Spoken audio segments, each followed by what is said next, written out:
Welcome to INT CVT। मेरा नाम अमित एरन है और आज जो हम जो टॉपिक कवर कर रहे हैं वो है आपका overview of vCenter server part 1। ठीक है, जैसा अभी तक हमने हमारे इंफ्रास्ट्रक्चर में क्या किया है, अभी तक हमने हमारे इंफ्रास्ट्रक्चर में हमने क्या किए, दो ESXi सर्वर क्या कर लिए, रेडी कर लिए और इसके साथ ही हमने क्या ली है, एक विंडोज सर्वर 2008 R2 की क्या ली, एक वर्चुअल मशीन ली। ठीक है, उसके ऊपर उसको हमने एडी बनाया, उसके ऊपर हमने DNS डाला। ठीक है, और साथ ही उसके ऊपर हमने क्या डाल दिया, हमारा vSphere क्लाइंट को हमने उसके ऊपर इंस्टॉल कर दिया। ठीक है, अब जो हम इंस्टॉल करेंगे, अब हम vCenter सर्वर को क्या करेंगे, इंस्टॉल करेंगे। ठीक है, vCenter सर्वर क्या है, ये भी क्या है, एक सॉफ्टवेयर ही है। ठीक है, अब सॉफ्टवेयर है तो ये किसी न किसी OS के ऊपर क्या होगा, इंस्टॉल होगा। ठीक है, तो हम जिस OS का यूज करेंगे वो है आपका विंडोज ऑपरेटिंग सिस्टम। ठीक है, मतलब कि हम क्या करेंगे, VM वर्चुअल मशीन लेंगे, उसके ऊपर OS डालेंगे और उसके ऊपर क्या करेंगे, हमारे vCenter सर्वर को इंस्टॉल करेंगे। ठीक है, अब हम vCenter सर्वर के बारे में बात करते हैं।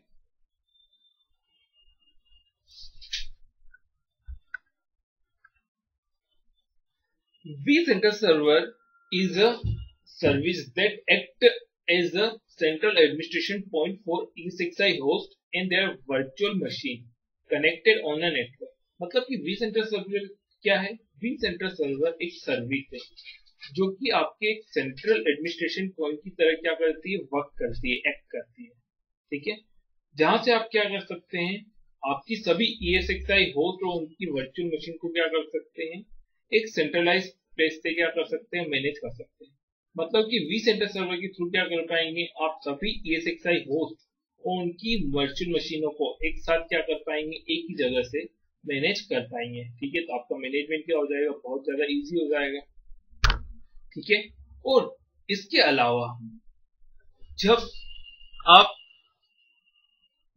अलावा जब एक और चीज, जब आप ESXi होस्ट को आपके vSphere क्लाइंट से डायरेक्टली कनेक्ट करते हैं तो आपको क्या मिलेंगे, कम फीचर मिलेंगे।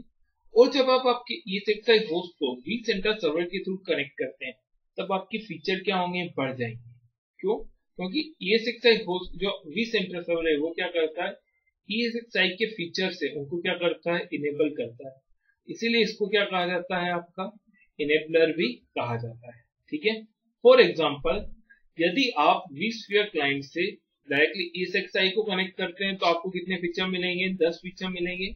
और यही आप vSphere क्लाइंट को vCenter से कनेक्ट करेंगे, vCenter सर्वर किससे कनेक्ट होगा, ESXi से। मतलब कि आप ESXi होस्ट को आप किसके थ्रू कनेक्ट कर रहे हैं, vCenter सर्वर के थ्रू। तो आपको कितने फीचर मिलेंगे, 50 फीचर मिलेंगे। ठीक है, क्योंकि vCenter सर्वर क्या करेगा, ESXi होस्ट के पास जो फीचर्स है उनको क्या कर देगा, इनेबल कर देगा। ठीक है, जैसे मैं आपको बताता हूं कि जब आप ESXi होस्ट को सीधे vSphere क्लाइंट से कनेक्ट करते हो, ठीक है, तो जो आपका vSphere क्लाइंट इतना समझदार नहीं है कि वो उन फीचर को समझ पाए और उनको यूज कर ले। ठीक है, इतना समझदार नहीं है। ठीक है, अगर आपको उन फीचर को, ESXi फीचर्स को क्या करना है, देखना है और यूज करना है, ठीक है, तो आपको किसको लाना पड़ेगा, vCenter सर्वर का यूज करना पड़ेगा। ठीक है, vCenter सर्वर क्या करेगा, अगर आप जब vCenter सर्वर का यूज करोगे तभी क्या करोगे, आप उन फीचर को क्या कर पाओगे, देख पाओगे और यूज कर पाओगे।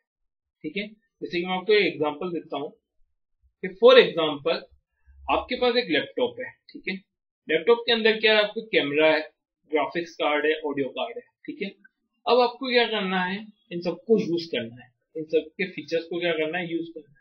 और आपने आपके लैपटॉप में क्या डाल दिया, डोस डाल दिया। ठीक है, तो क्या आप इन फीचर को यूज कर पाओगे, नहीं। क्यों? क्योंकि जो आपका ऑपरेटिंग सिस्टम जो है डोस, वो इतना समझदार नहीं है कि वो इन फीचर को क्या कर पाए, समझ पाए और यूज कर पाए।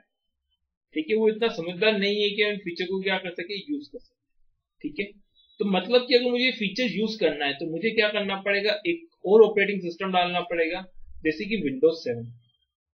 जैसे मैं अपने लैपटॉप में विंडोज 7 डालूंगा वैसे ही क्या कर पाऊंगा, इन फीचर्स को क्या कर पाऊंगा, यूज कर पाऊंगा। ठीक है, मतलब कि मेरा ये जो फीचर है वो विंडोज के फीचर नहीं है, ठीक है, वो किसके फीचर है, आपके लैपटॉप के ही फीचर्स है, ठीक है। बट आप जब डोज डाल रहे थे तो आपका डोज इतना समझदार नहीं है कि वो किसको इन फीचर को यूज कर पाए, लेकिन जब विंडोज 7 डालोगे तो आप विंडोज 7 क्या इतना समझदार है कि वो क्या कर पाएगा, इन फीचर्स को यूज कर पाएगा। सेम चीज आपकी यहाँ पर है, मतलब कि जब आप ESXi होस्ट को डायरेक्टली कनेक्ट करते हैं vSphere क्लाइंट से, तो आपका vSphere क्लाइंट इतना समझदार नहीं है कि उन फीचर को क्या कर पाए, यूज कर पाए, ठीक है।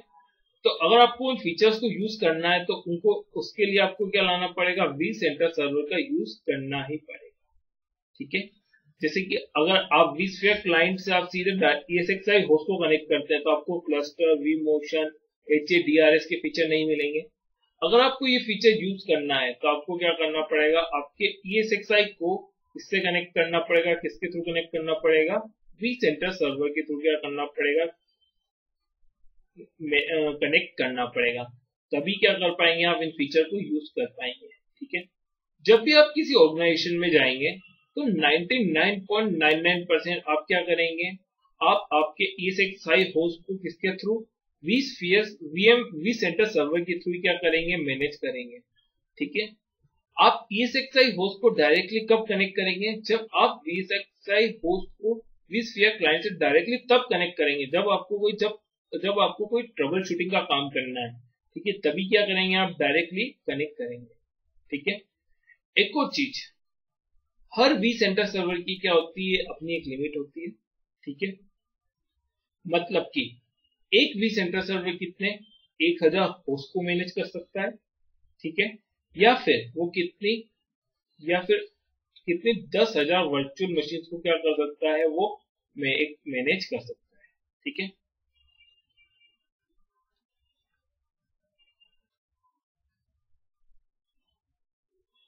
अप टू 1000 होस्ट पर vCenter इंस्टेंसेस, मतलब कि आप एक वर्चुअल vCenter पर कितनी 1000 होस्ट क्या कर सकते हैं, मैनेज कर सकते हैं, या फिर up to 10,000 power on virtual machine पर vCenter इंस्टेंस, या फिर आप कितनी 10,000 वर्चुअल मशीनों को जो कि पावर ऑन है, उन 10,000 वर्चुअल मशीनों को क्या कर पाएंगे, आप vCenter सर्वर के थ्रू मैनेज कर पाएंगे। अभी हमारे जो वर्चुअल मशीन है वो कहाँ पे रन हो रही है, हमारी वर्चुअल मशीनें सभी हमारे ESXi होस्ट पर ही क्या हो रही है, रन हो रही है, ठीक है। बट अब हम इनको डायरेक्टली ना मैनेज करते हुए, vSphere क्लाइंट से डायरेक्टली ना मैनेज करते हुए किसके थ्रू मैनेज करेंगे, हम इन सभी वर्चुअल मशीनों को और होस्ट को vCenter सर्वर के थ्रू क्या करेंगे, मैनेज करेंगे, ठीक है। जैसा कि आप फोटो में देख सकते हैं कि हम vSphere क्लाइंट से किसको कनेक्ट करेंगे, vCenter सर्वर को, और vCenter सर्वर से हमारे सभी होस्ट को क्या कर पाएंगे, एक साथ मैनेज कर पाएंगे, ठीक है, जिसे कि आपका डेटा सेंटर वगैरह कहा जाता है, ठीक है। आपका जो vCenter सर्वर है वो क्या हो सकता है, किसी डेटाबेस से भी क्या हो सकता है, कनेक्ट हो सकता है, ठीक है। ऐसा क्यों, क्योंकि जब vCenter सर्वर क्या करेगा, इन होस्ट से रिलेटेड डेटा को भी क्या करेगा, इन होस्ट के ESXi होस्ट के डेटा को क्या करके रखेगा, स्टोर करके रखेगा, VMs नहीं, इन होस्ट के चलने से रिलेटेड डेटा कि इन होस्ट के ऊपर कितनी VMs रन हो रही है, उन VMs के नाम क्या है, उन VMs ने कितनी कैपेसिटी कंज्यूम की, वो VMs कितनी कैपेसिटी की है, या फिर आपका ESXi होस्ट कब स्टार्ट हुआ, ठीक है, आपकी वर्चुअल मशीन कब स्टार्ट हुई, वो कब पावर ऑफ हुई, ठीक है, या फिर कब परफॉर्मेंस प्रॉब्लम आई, और जो लॉग्स बनेंगे, तो इनसे रिलेटेड जो लॉग्स बनेंगे, ये इंफॉर्मेशन स्टोर करना और लॉग्स बनेंगे, उनको स्टोर करने के लिए इसे क्या चाहिए, एक डेटाबेस रिक्वायर्ड है, ठीक है। अब ये जो डेटाबेस हो सकती है वो आपकी लोकल भी हो सकती है, अब ये जो डेटाबेस है वो क्या हो सकती है, आपकी लोकल भी हो सकती है और रिमोट भी हो सकती है। लोकल इन द सेंस कि जब आप vCenter सर्वर इंस्टॉल करोगे, ठीक है, तब क्या करेगा वो उसी सर्वर पे, जब आप जिस सर्वर पर vCenter सर्वर इंस्टॉल करोगे उसी सर्वर पे क्या कर लेगा, वो एक लोकल डेटाबेस क्या कर लेगा, क्रिएट कर लेगा और उसको क्या करेगा, यूज करने लगेगा, ठीक है। और ये जो डेटाबेस है वो रिमोट भी हो सकती है। रिमोट इन द सेंस मतलब कि आपके पास क्या हो रहा है, पहले से कोई ओरेकल का कोई सपोज ओरेकल का क्या हो रहा है, कोई डेटाबेस सर्वर है, ठीक है, उसमें पहले से क्या हो रही है, कोई डेटाबेस 500 डेटाबेस चल रही है, ठीक है, उस पर आपने क्या कर दी, एक और डेटाबेस क्या कर दी, क्रिएट कर दी, ठीक है। तो वी सेंटर सर्वर उस डेटाबेस को भी क्या कर लेगा, उस डेटाबेस से भी क्या हो जाएगा, कनेक्ट हो जाएगा और उसको भी क्या कर लेगा, यूज कर सकता है, ठीक है। आपकी जो रिमोट डेटाबेस है जो है वो किसके लिए रिक्वायरमेंट है, जब आप किसी बिग इन्वायरमेंट के लिए वी सेंटर सर्वर कॉन्फ़िगर कर रहे हैं, ठीक है, तो आपको क्या पड़ेगी, रिमोट डेटाबेस की जरूरत पड़ेगी। और अगर आपका कोई स्मॉल एनवायरनमेंट है तो आपका काम लोकल डेटाबेस से ही हो जाएगा, ठीक है। आपका जो वी सेंटर सर्वर है वो क्या हो सकता है, आपके एक्टिव डायरेक्टरी से या फिर किसी दूसरी एलडेप बेस्ड सर्वर से भी क्या हो सकता है, कनेक्ट हो सकता है, ठीक है। ऐसा क्यों, क्योंकि आपके जो यूजर्स बने हुए हैं वो सब कहां बने हुए हैं, सभी कहां बने हुए हैं, एक्टिव डायरेक्टरी पे ही बने हुए हैं, ठीक है। फॉर सपोज दैट आपकी एक्टिव डायरेक्टरी में 500 यूजर हैं, ठीक है।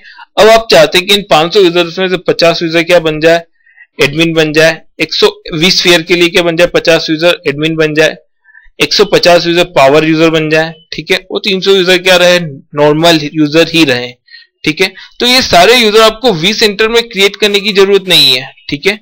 आपका वी सेंटर सर्वर किससे बात कर लेगा, आपके एक्टिव डायरेक्टरी से बात कर लेगा, ठीक है। और जब भी कोई यूजर लोग कनेक्ट होने की कोशिश करेगा तो आपका वी सेंटर सर्वर किससे कहां पे चेक कर लेगा, एक्टिव डायरेक्टरी में चेक करेगा कि वो यूजर वैलिड है या नहीं, ठीक है। और यदि वो यूजर वैलिड है तभी क्या करने दिया जाएगा, उसको कनेक्ट होने दिया जाएगा, ठीक है। तो मतलब कि आपका जो वी सेंटर सर्वर है वो आपके डेटा बेस सर्वर से भी क्या हो सकता है, कनेक्ट हो सकता है, और आपके एक्टिव डायरेक्टरी डोमेन सर्विसेज से भी क्या हो सकता है, वो कनेक्ट हो सकता है। अब वी सेंटर डेटाबेस रिक्वायरमेंट, जब भी आप वी सेंटर को इंस्टॉल करेंगे तो उसको इंस्टॉल होने के लिए क्या रिक्वायर्ड है, एक डेटाबेस रिक्वायरमेंट है। Each vCenter server instance must have a connection to a database to organize all the configuration data, ठीक है।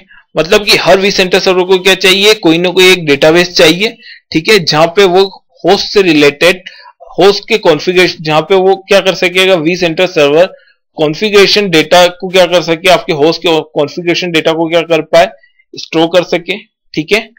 तो जब भी आप वी सेंटर सर्वर को इंस्टॉल करोगे तो वो आपसे पूछ लेगा कि आपके पास पहले से कोई डेटाबेस है या फिर मैं अपनी कोई डेटाबेस क्रिएट करूं, ठीक है। मतलब कि ठीक है, अगर आपके पास जो पहले से कोई डेटाबेस है, ठीक है, मतलब कि कोई रिमोट डेटाबेस, तो जो ESX जो वी सेंटर है वो कौन कौन सी डेटाबेस को सपोर्ट करता है वो हम देखते हैं। सपोर्टेड डेटाबेस मतलब कि IBM DB2 की डेटाबेस को सपोर्ट करता है, ठीक है। माइक्रोसॉफ्ट एसक्यूएल सर्वर 2005 डेटाबेस को सपोर्ट करता है, वी सेंटर सपोर्ट करता है। माइक्रोसॉफ्ट एसक्यूएल सर्वर 2008 डेटाबेस को क्या करता है, वी सेंटर सपोर्ट करता है। और साथ ही ओरेकल 10G और 11G डेटाबेस को भी क्या करेगा, आपका वी सेंटर सर्वर सपोर्ट करता है, ठीक है। जब आप इंस्टॉल करते हैं वी सेंटर को तो आपको ऑप्शन क्या मिल रहे हैं कि आपके पास पहले से कोई डेटाबेस है या फिर मैं कोई डेटाबेस क्रिएट करूं। अगर आपके पास इनमें से कोई सपोर्टेड डेटाबेस नहीं है किसी भी रिमोट सर्वर पर, ठीक है, तो आप क्या करेंगे, तो उस कंडीशन में जो आपका वी सेंटर सर्वर है वो क्या कर लेगा, एक लोकली डेटाबेस क्या कर लेगा, क्रिएट कर लेगा और उसे क्या करने लगेगा, यूज करने लगेगा, ठीक है। तो ये जो लोकल डेटाबेस जो वो क्रिएट करेगा वो कौन सी होगी, वो होगी आपकी माइक्रोसॉफ्ट एसक्यूएल सर्वर 2005 एक्सप्रेस, ठीक है। इसकी क्या होगी, डेटाबेस होगी।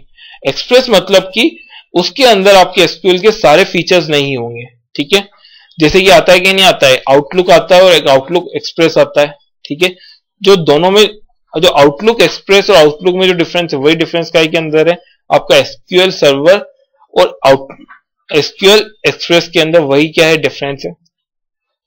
Bundle with vCenter server मतलब कि ये क्या, आपको वी सेंटर सर्वर के साथ ही क्या मिलेगी, आपको एसक्यूएल एक्सप्रेस एडिशन मिल जाएगी, एक्सप्रेस डेटाबेस मिल जाएगी, आपको अलग से डाउनलोड करने की जरूरत नहीं है। Used for product evolution and demos, आप इस डेटाबेस का यूज क्या तो एवोल्यूशन के लिए या फिर डेमो के लिए कर सकते हैं, या फिर also use for small deployment, या फिर अगर आपका स्मॉल डिप्लॉयमेंट है तो भी उसमें के लिए भी क्या कर सकते हैं, आप डिफॉल्ट डेटाबेस का यूज कर सकते हैं। ठीक है, तो इस वीडियो में बस इतना ही। Thank you for watching the